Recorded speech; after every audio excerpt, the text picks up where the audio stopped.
Thank you for joining us for episode 2 on the Indestructible Dad podcast.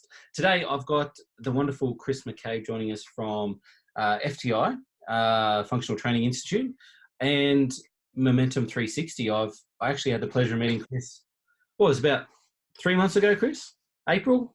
Yeah, roughly 4 months ago. Yep. Yeah, and I mean, 2 PT sessions later, I completely transformed the way I looked at working out. So a big thank you to you.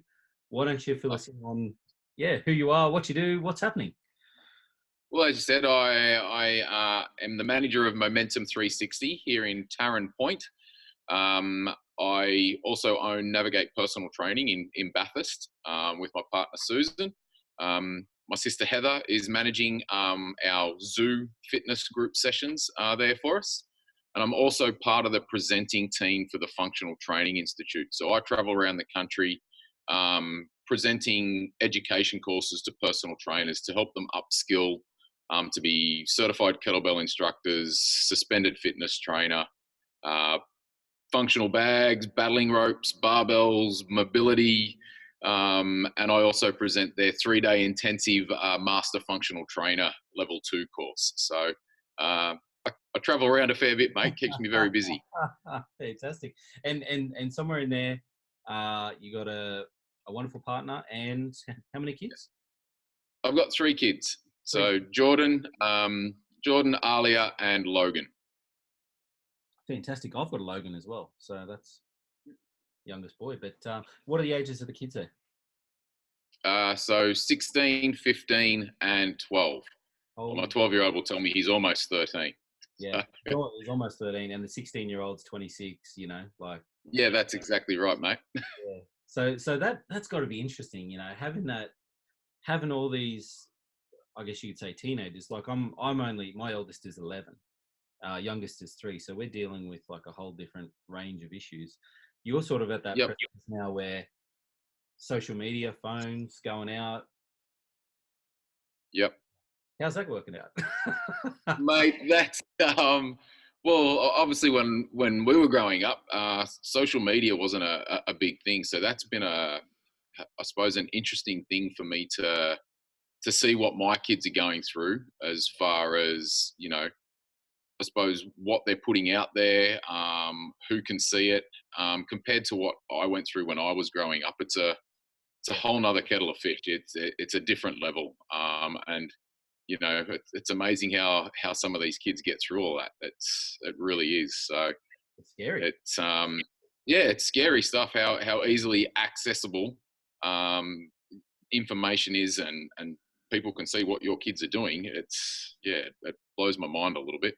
Yeah. Oh, look, it's madness, and I'm sort of dreading the day that I have to go through it. But I'm sure there'll be parental locks and everything that we can put on these phones and apps. But we mentioned the kids and growing up in a different age.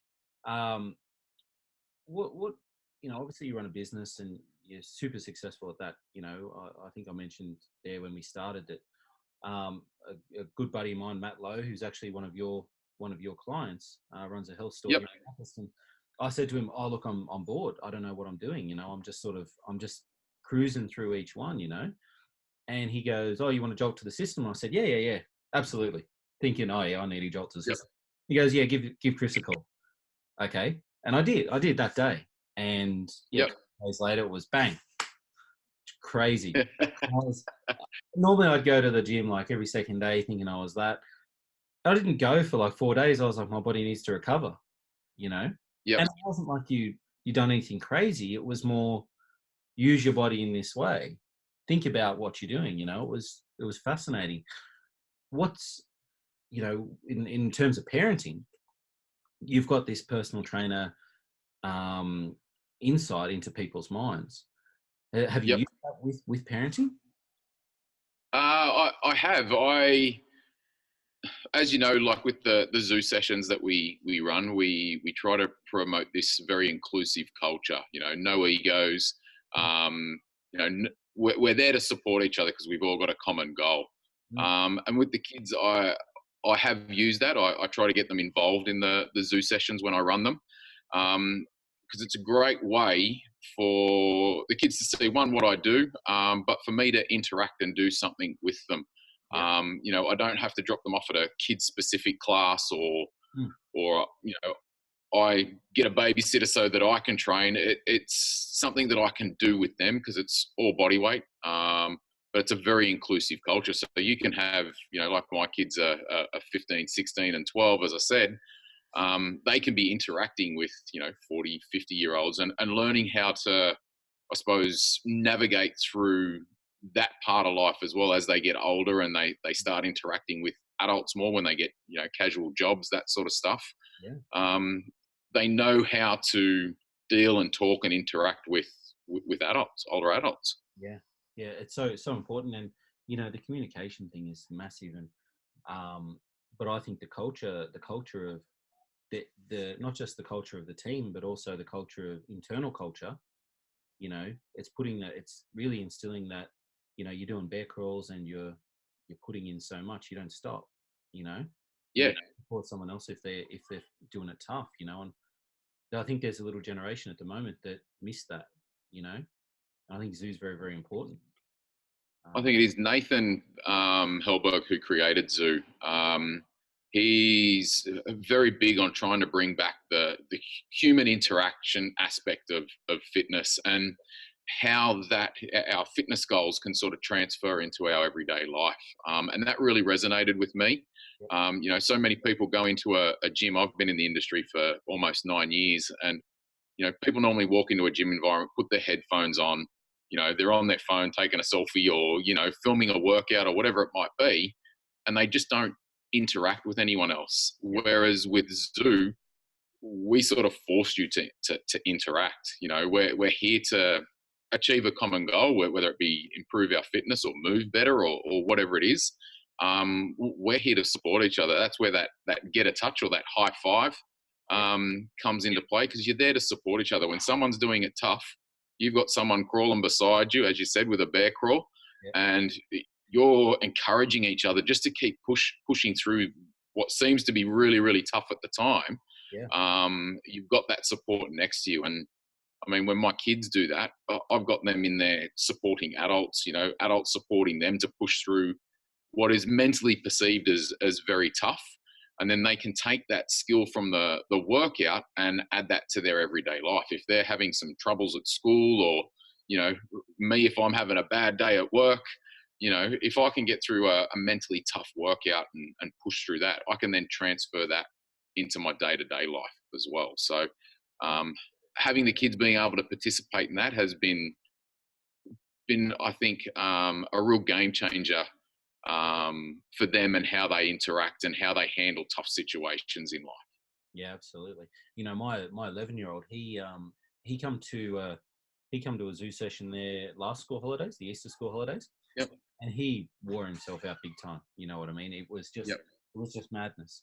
And he was on the ground, like he was definitely on the ground, just gasping for air. And his little brother, his 8-year-old brother, who's just he's a great little footy player.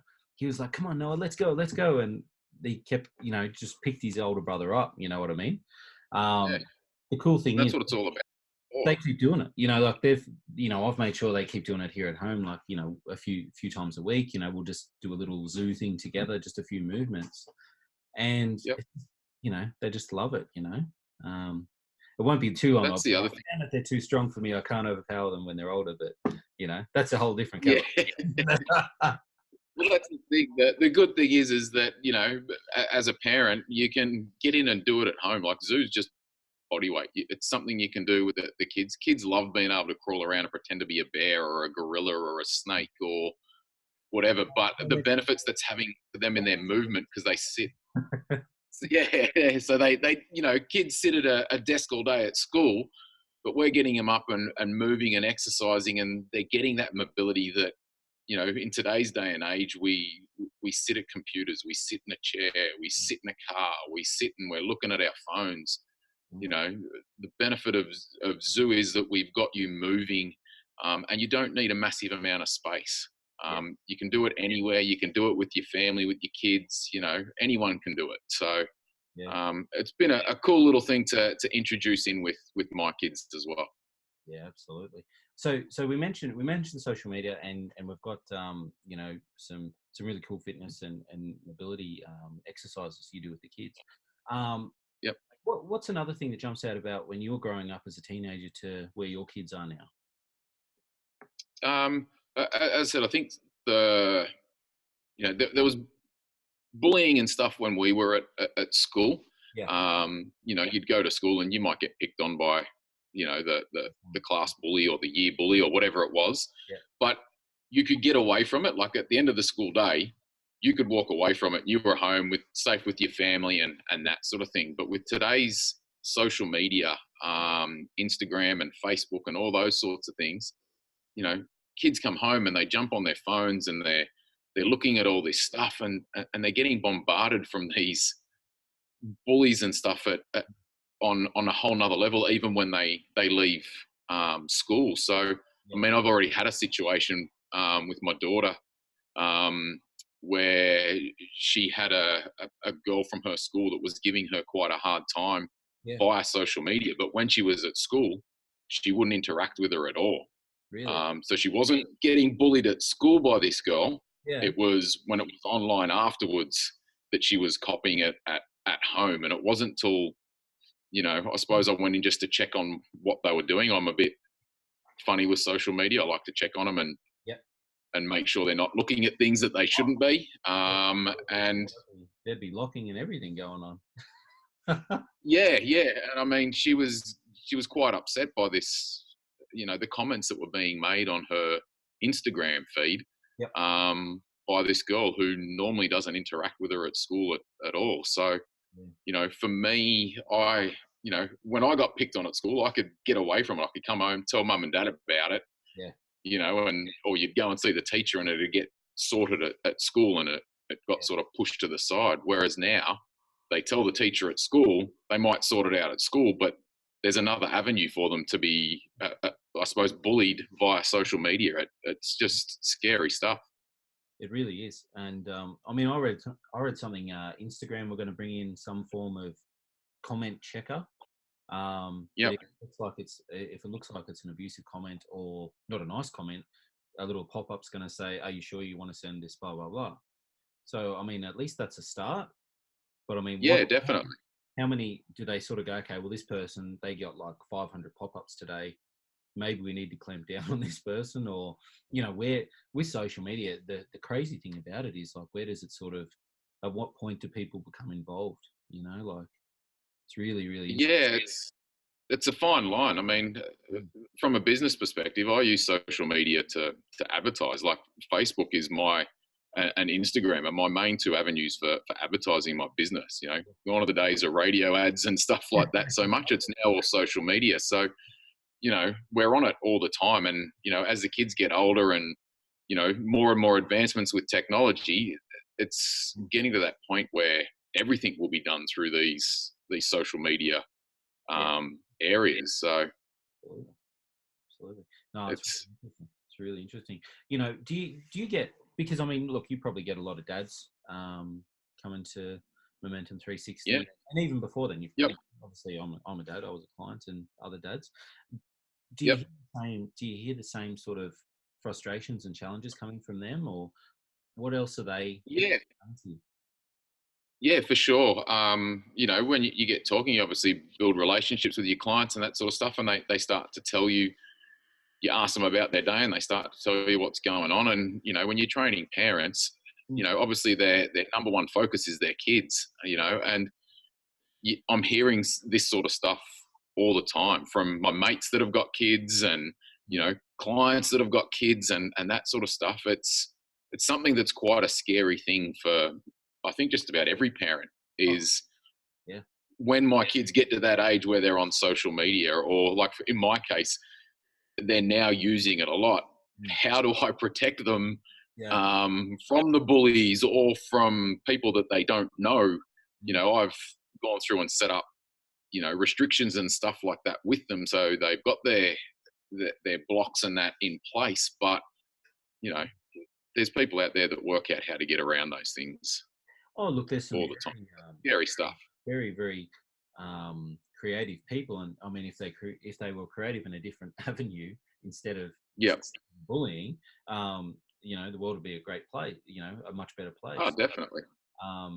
Yeah, because I mean, it takes a lot of time, but yeah, look, it's a fascinating thing. And do you find, as you know, the Indestructible Dad sort of movement is about dads becoming more indestructible, so they can, Yep.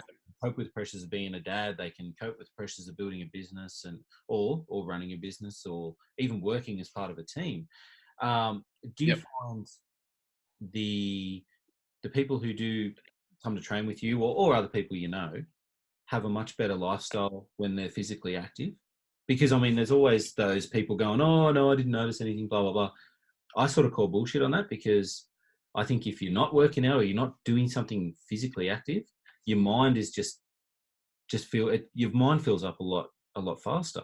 What do you think? Yeah, for sure. I agree, mate. I think fitness is probably, I've seen it on Facebook memes and stuff like that, but I think exercise is one of the most underutilized antidepressants going around. I know when I'm having a rough day, that sort of stuff, Yep. a workout is something that I've got control of. Yeah. I can dedicate how hard or how easy I go or what I do in that session. That's something that I've got control of, and I feel quite accomplished once I come out of a workout and know I pushed through a tough session. Yeah. Whereas sometimes what's going on in life outside of the gym, you don't have control of. I can't control people wanting to come in and see me at work and sign up. Yep. I've got to work out how to get them here. I don't have a whole lot of control around that, or what someone else thinks of me, I don't have control of. I find that exercise is that one thing for me that I've got total control of, and it's my escape personally. Yeah. When I need a bit of stress relief. And one of the common things that I get from people when I ask people, what are your goals with your health and fitness? Yeah. Obviously I get the weight loss and I want to tone up, or I want to build muscle, or I want to burn fat. But what's coming more and more prevalent is, I use it to clear my head. I want to de-stress after a tough day at work, or I find it sets my day off up properly, and I think clearer if I get in and get my workout done in the morning. So I have a lot of members that are using that as a way to clear their head, or the way to get through or shut off from tough situations that are going on in their life. Yeah. In particular, parents. It's their almost like when they come and see me, this is my time, Yeah. where I've got a little bit of time where I can focus on me. So I think it's something that more people should take advantage of. Absolutely.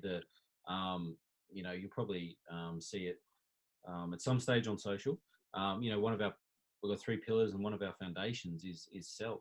Like, there always has to be time for ourselves, whether it's mom or dad or whoever. Mhm. There is that time where it's just us. We have to have that time for our own sanity. It's and Oh, a lot of parents sure. just don't do it. They'd much rather be the martyr. They'd much rather be the martyr and, I do everything, whatever, and then I'll go to sleep when the kids go to sleep. They're Yep. just the unhappiest. It's crazy. It's crazy. But anyway, I don't think you can make someone else happy unless you can focus on yourself. Like how can you make your kids happy, or make your be happy with your partner if you don't know how to make yourself happy? well, So I think very, very having true. that time, like you said, is very, very important. You've got to know how to make yourself happy when it's just you, rather than just focusing on making everyone else happy. There's only you've only got so much to give, where you've got to start replenishing the bucket, as Dan, one of the founders of FTI, sort of says. You've got to continually refill the bucket. If you're pouring out of it all the time, Yep. you've got to top it back up. Oh, that's brilliant. That's brilliant. It's very reminiscent. Gary V, you've probably Yep. listened to podcasts or read his books. Yeah. I listened to a podcast probably about 18 months ago, 2 years ago, and then the focus was know your truth. And I was like, Yep. that's a strange phrase to start with, but he was just talking about not keeping up with the Joneses, not doing this, not doing that, doing what makes you happy. And I tell you, Yep. that was a turning point for me and my business. I just went, shit, why am I focusing on all these clients? You know, they may not value me, and these are my truths, or you could say core beliefs. There's not a match. Yeah. It's not a match. That's okay. I don't need to pander to that and change. The second I changed that, flipped it, and then sort of exited some of the businesses and worked with, stayed working with a few others, just communicated a bit better. I can tell you Yep. now, the weight just came straight off my shoulders. I was better. I feel Yeah. I was able to be a better dad. And then it was like, okay, what else do I do? What else can I do to be a better person, to be a better dad or husband? You know what I mean? So it's amazing, all those little tweaks of the same message, isn't it? Yeah, definitely. I think there's many different ways to tell a story. You've just got to find out the way that resonates with you best, I think. So, Absolutely. So, yeah. While we're on that topic, 3 habits, very quickly, 3 you habits that you're working on this year. That's just Chris. That's Chris. Yeah. That's just for me, mate. One is to make sure I find time to refill the bucket, so to speak. Whether that be taking an hour out of the day just to get a workout in and have my time, or whether it be just to sit and chill, read a book, or listen to a podcast, or just chill and listen to some music. Yep. That's one thing that I'm trying to focus on a little bit more. Yep. The other one is to work smarter, not harder.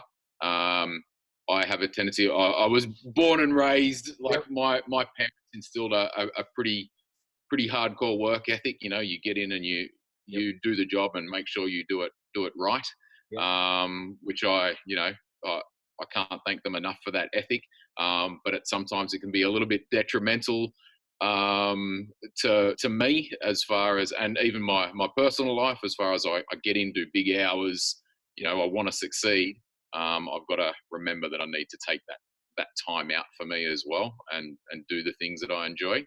Lovely. And another thing for me is continually educating. Like I love learning new things. So there's a couple of courses that I'm really keen to do, like for work, just to help me be a better coach, that I'm pretty excited about. That will put me outside my comfort zone a little bit, but at the same time, I think it will just help improve my skills even more. Yeah, look, that's brilliant. It's they're 3 really brilliant habits to work on. You know what I mean? Yeah. What we'll do, we'll close out this with our entrepreneurial 60-second flash round. So off the top of your head, favorite business book? What is your Favorite business book would be Jack Delos's Unprofessional. Lovely.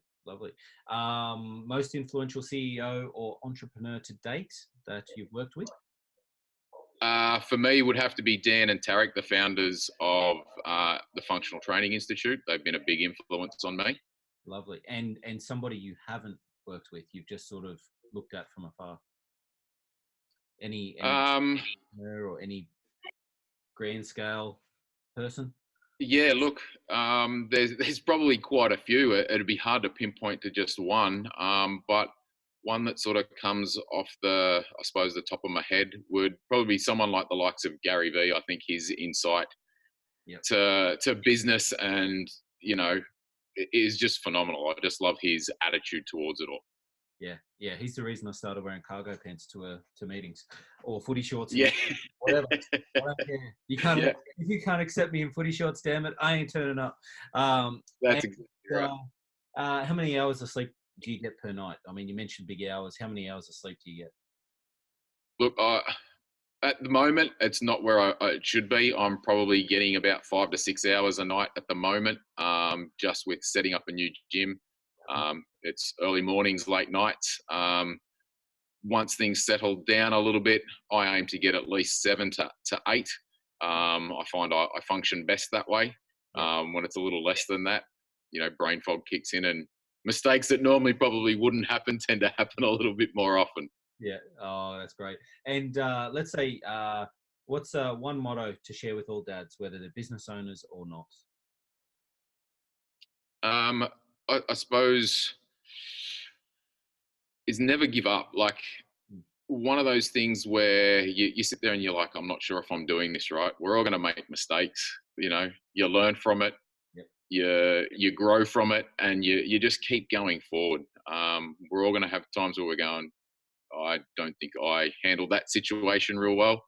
Yep. Okay, learn from that. Okay, don't give up. You just keep pushing through, and you know, get help if you need it. You know, I'm a big believer that, you know, that never give up mentality is great to have, but you've got to learn to know when to ask for a bit of help or a bit of support. As dads, I think we Mm. tend to go, no, we can handle it. You know, we're the man of the house, whatever that might be. Yeah. I think we've got to learn to ask for help, and it's okay to get that help, so that we can keep pushing on and doing what we need to do. Absolutely. Love it. Love all of it. Cool. Well, Chris, where can people find you socially, websitely?